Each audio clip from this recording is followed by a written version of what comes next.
BNP chairperson Begum Khaleda জিয়াকে উন্নত চিকিৎসার জন্য সিঙ্গাপুর বা ইউরোপে নেওয়া হতে পারে এবং তাকে ইউরোপে বা সিঙ্গাপুরে নেওয়ার জন্য এয়ার অ্যাম্বুলেন্স প্রস্তুত রয়েছে বলে জানিয়েছেন বিএনপির ভাইস চেয়ারম্যান আহমেদ আজম খান। আজ দুপুরে সাংবাদিকদের সঙ্গে তিনি যখন কথা বলছিলেন তখন এভার কেয়ারের সামনে কিন্তু সাংবাদিকদের তিনি তথ্য জানিয়েছেন এবং আমরা দেখছি যে এরপরে কিন্তু যুবদল সভাপতি আব্দুল মোনায়েম মুন্না এসেছেন, বিভিন্ন রাজনৈতিক দলের নেতারা কিন্তু এখানে আসছেন। আপনারা যেমন জানেন যে ফুসফুসের সংক্রমণজনিত কারণ এমন হৃদরোগের কারণে কিন্তু বেগম খালেদা জিয়া গত 23 নভেম্বর রাজধানীর এভার কেয়ার হাসপাতালের সিসিইউতে নিবিড় পর্যবেক্ষণ রয়েছেন। আজকে বেশ কয়েকদিন ধরে কিন্তু তাকে ঘিরে এক ধরনের যে তার চিকিৎসা চলছে, বিশেষ করে তাকে চিকিৎসা দেওয়া নিয়ে কিন্তু নেতাকর্মীদের মধ্যে এক ধরনের অপেক্ষা যে আসলে তিনি কতটা সুস্থ বা তার শারীরিক খোঁজখবর কেমন সেটা জানার জন্য কিন্তু নেতাকর্মী অধীর আগ্রহে অপেক্ষা করছেন। দর্শক, যেমনটা আসলে বলছিলাম, বিএনপি চেয়ারপারসন বেগম খালেদা জিয়া রাজধানীর বসুন্ধরাস্থ এভার কেয়ার হাসপাতালে তিনি সিসিইউতে নিবিড় পরিচর্যায় আছেন এবং তাকে ঘিরে কিন্তু সারা দেশে যে নেতাকর্মীরা অপেক্ষা করছেন ঠিক আমরা দেখছি যে কিছুক্ষণ আগে যুবদল সভাপতি এসেছেন, পাশাপাশি নাগরিক ঐক্যের আহ্বায়ক মাহমুদুর রহমান মান্না এসেছেন। তারা আসলে যেমনটি বলেছেন যে বেগম জিয়ার বর্তমান শারীরিক অবস্থা একেবারেই ভালো নয়, আবার একেবারে খারাপ নয়।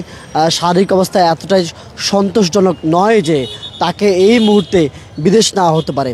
তবে তাকে আসলে বিদেশ নেওয়া হবে কি না সেটি শারীরিক অবস্থার উপর নির্ভর করবে।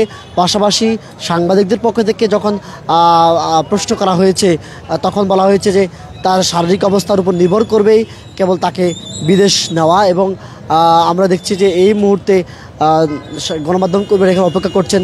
পাশাপাশি সভাপতি আব্দুল মোনায়েম মুন্না যেমনটা আসলে বলে গেছেন যে বেগম জিয়াকে দেখতে এসে যাতে নেতাকর্মীরা ভিড় না জমান, এভার কেয়ারের সামনে যাতে কোনো প্রকার বাড়তি ঝামেলা সৃষ্টি না হয় সেজন্য কিন্তু আমরা দেখছি যুবদল সভাপতি সাংবাদিকদের বলে গেছেন এবং সেটি কিন্তু গণমাধ্যম প্রচারিত হয়েছে।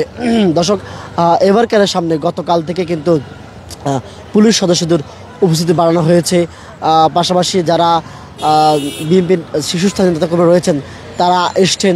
আমরা দেখেছি আজকে এসেছেন এনসিপির নেতারা, আমরা দেখেছি হাসনাত আবদুল্লাহ সহ নাসিরউদ্দিন পাটোয়ারি, তাসনিম জারা সহ অনেকেই এসেছেন আজকে এখানে খালেদা জিয়াকে দেখতে। পাশাপাশি আমরা দেখছি বিভিন্ন রাজনৈতিক দল, নাগরিক ঐক্য এবং পাশাপাশি যে বিষয়গুলো আছে সেগুলো কিন্তু আমরা দেখেছি। দর্শক, যেমনটা আসলে বলছিলাম যে এই মুহূর্তে আসলে যে তথ্যটি আমাদের সামনে এসেছে যে মাহাদি আমিন তিনি তারেক রহমানের উপদেষ্টা, তিনি আসলে যেমনটি বলেছেন যে খালেদা জিয়াকে লন্ডনে নেওয়ার পরিকল্পনা তার পরিবারের সদস্যরা তাকে লন্ডনে নেওয়ার জন্য কিন্তু আগ্রহ প্রকাশ করেছেন এবং আমরা এখানে যে তথ্যটি পাচ্ছি যে আজকে মাহাদি আমিন তার ভেরিফাইড ফেসবুক পেজে কিন্তু এই তথ্যটি লিখেছেন এবং এভার কেয়ার হাসপাতালে এই মুহূর্তে বেগম খালেদা জিয়ার শারীরিক অবস্থা বেশ নিবিড়ভাবে কিন্তু পর্যবেক্ষণ করা হচ্ছে। আমরা দেখেছি যে সরকারের বিভিন্ন তরফ থেকেও কিন্তু বেগম জিয়ার শারীরিক পরিস্থিতি খোঁজখবর নেওয়া হচ্ছে। গতকাল আমরা দেখেছি প্রধান উপদেষ্টা তার খোঁজখবর নিয়েছেন, তারেক রহমান সেই পোস্ট করেছেন। আজকে যখন তারেক রহমান নিজেও দেশে ফেরা নিয়ে কিন্তু তিনি লিখেছেন যে আসলে তার একার সিদ্ধান্ত নয় দেশে ফেরা,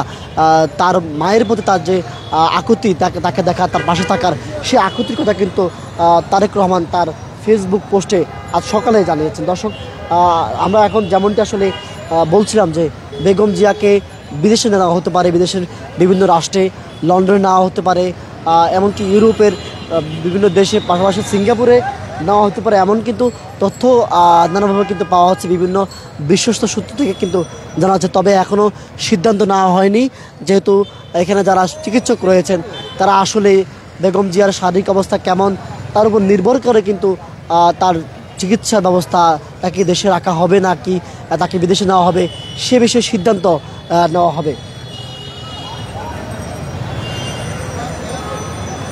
আমরা যেমনটি জানি যে লন্ডন থেকে তারেক রহমান এবং তার সহধর্মিণী সহ খালেদা জিয়ার ব্যক্তিগত চিকিৎসক ডক্টর জুবেদের রহমান তারাও কিন্তু বেগম জিয়ার যে শারীরিক অবস্থার সেসব বিষয় নিয়ে কিন্তু নিবিড়ভাবে তারাও কিন্তু খেয়াল করছেন। এবং খালেদা জিয়ার যে মেডিকেল বোর্ড রয়েছে তারাও কিন্তু বিষয়টি নিয়ে বেশ সোচ্চার রয়েছেন, যাতে বেগম জিয়ার শারীরিক অবস্থার যে খোঁজখবর তারা যাতে সঠিকভাবে সে তথ্য দিতে পারেন।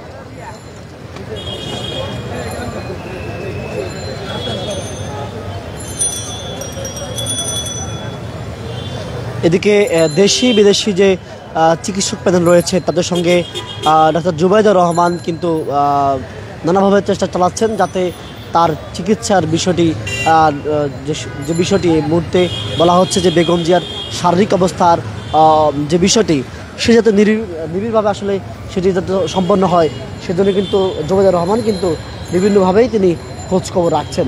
এবং আমরা দেখেছি আজকে যখন নাগরিক ঐক্যের আহ্বায়ক মাহমুদুর রহমান আজকে এখানে এসেছেন, আসার পরেই কিন্তু তার কাছে জানতে চাওয়া হয়েছে যে তাকে আসলে বিদেশে নেওয়া হবে কিনা বা তার শারীরিক অবস্থা কি। তখন বলা হচ্ছে যে তাকে যদি বিদেশে নেওয়া হয় তখন সেক্ষেত্রে এয়ার অ্যাম্বুলেন্সের যে ব্যবস্থা সেটি আসলে কতটা প্রস্তুত করা হবে সেটা বিষয় কিন্তু দলের পক্ষ থেকে বলা হয়েছে যে আজকে বেগম জিয়ার যে শারীরিক অবস্থা সেটি আসলে এখনও পর্যন্ত বিদেশে নেওয়ার অবস্থা নয়। শারীরিক অবস্থা কেবল ভালো হলেই তাকে বিদেশ নেওয়া সম্ভব। তবে এখনও পর্যন্ত দলের বিভিন্ন পর্যায় থেকে যেটা বলা হচ্ছে যে এখনও তাকে বিদেশ নেওয়ার বিষয়ে চূড়ান্ত কোনো সিদ্ধান্ত দেওয়া হয়নি। আমরা দেখছি গণমাধ্যম কর্মীরা এখানে এসছেন, পাশাপাশি আমরা দেখেছি কিছুক্ষণ আগেই বিএনপি নেতা নাসিরউদ্দিন অসীম এসেছেন এবং তার সঙ্গে আমরা দেখেছি আরও নেতাকর্মীরা তারা কিন্তু বিভিন্ন যারা দায়িত্বশীল নেতাকর্মীরা আছেন তারা কিন্তু এখানে আসেন এবং এসে কিন্তু বেগম জিয়ার খোঁজখবর শারীরিক অবস্থার খোঁজখবর নিচ্ছেন। দর্শক, এই ছিল আমার কাছে রাজধানীর এভার কেয়ার হাসপাতাল থেকে বেগম খালেদা জিয়ার শারীরিক অবস্থার সর্বশেষ খবর।